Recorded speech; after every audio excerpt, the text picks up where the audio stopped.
السلام علیکم و رحمت الله و برکاته. می خواهم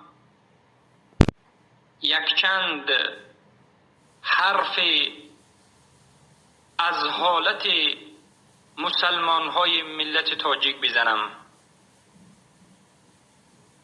این ملتی که امروزها سرسان گشته است، این ملت مسلمان بیچاره‌ای که امروزها گریه و داد و فغان می کند که کمک کننده ندارد، دست گیرنده ندارد.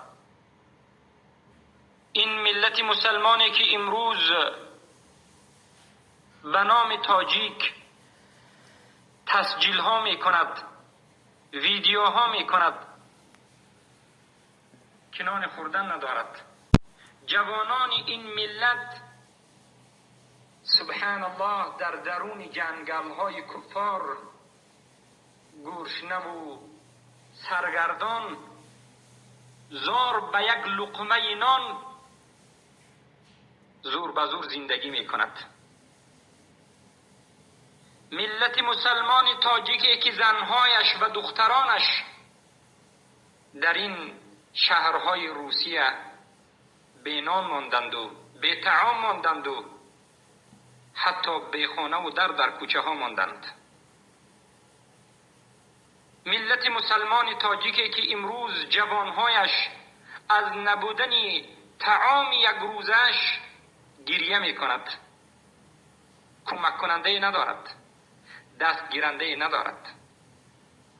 نه رئیس، نه پادشاه، نه پیشوای، نه روسی که حرمتش می کردند از اینها روی گردانیده است. بله، این سخنی که می گویم مبالغه نیست. همه شما در این سال 2020 شاهد هستید که حال ملت مسلمان های تاجیک چگونه است. در یوتیوب پر از ویدیو هاست، مشاهده می کنید که زن با کودکش گرسنه مانده است، کمک کننده ندارد. می بینید که مادر بیچاره در کوچه ها گشته است، کمک کننده ندارد. نه فقط زن این امت بلکه جوانان این امت که جوان هستند، بازو دارند، قوت دارند، قدرت دارند، توانایی دارند، بیچاره شده اند. جوان ملت مسلمان تاجیک در مهاجرت کوچه به کوچه می گردد.